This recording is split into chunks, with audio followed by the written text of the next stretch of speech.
Hello అండి. నమస్తే. Welcome to వంటల హరివిల్లు. క్యాలీఫ్లవర్ ఫ్రైని చాలా ఈజీ మెథడ్‌లో ఏ విధంగా చేసుకోవాలో చూపిస్తారండి.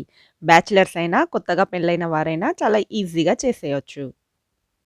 పావు కేజీ క్యాలీఫ్లవర్‌ని చిన్నగా కట్ చేసుకొని తీసుకున్నాను నేను. వీటిని ఆల్రెడీ చల్లటి నీళ్ళలో వాష్ చేశాను.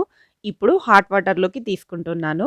ఎందుకంటే క్యాలీఫ్లవర్‌లో మన కళ్ళకి కనపడని చిన్న చిన్న క్రిములుంటాయి కాబట్టి అవేమైనా ఉంటే పోతాయనేసి హాట్ వాటర్‌లో వేశాను.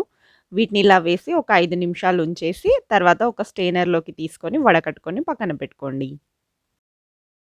ఇప్పుడు స్టవ్ పైన పాన్ పెట్టుకొని అందులో 2 టేబుల్ స్పూన్ల ఆయిల్ వేసుకోండి. ఆయిల్ హీట్ అయిన తర్వాత 3 పచ్చిమిర్చి, ఒక పెద్ద ఉల్లిపాయను చిన్నగా కట్ చేసుకొని వేసుకొని వీటిని ఫ్రై చేయండి. ఇవి ఫ్రై అయిన తర్వాత ఇందులో పావు టీ స్పూన్ పసుపు, హాఫ్ టీ స్పూన్ అల్లం వెల్లుల్లి పేస్ట్ వేసుకోండి. అల్లం వెల్లుల్లి పేస్ట్ పచ్చివాసన పోయే వరకు ఫ్రై చేయండి. తర్వాత ఇందులో 2 రెబ్బల కరివేపాకు కూడా వేసుకొని ఒకసారి చక్కగా కలుపుకోండి.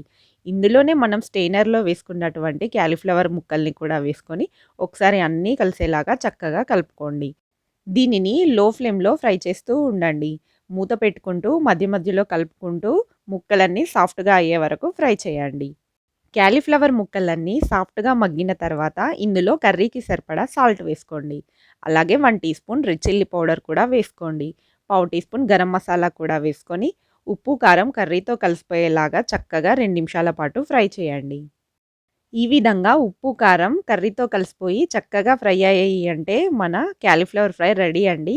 చివరగా కాస్త కొత్తిమీర కూడా వేసుకొని మరొకసారి కలుపుకొని స్టవ్ ఆఫ్ చేసుకొని సర్వ్ చేసుకోవచ్చు. ఈ విధంగా క్యాలీఫ్లవర్ కర్రీని మీరు కూడా ఒకసారి ఖచ్చితంగా ట్రై చేయండి. ఇది రైస్‌తో పాటు చపాతీలోకి కూడా బావుంటుంది. వీడియో నచ్చితే లైక్ చేయండి, షేర్ చేయండి. ఇలాంటి సింపుల్ అండ్ ఈజీ రెసిపీస్ కోసం వంటల హరివిల్లు ఛానల్‌ని సబ్స్క్రైబ్ చేసుకోండి. Thanks for watching.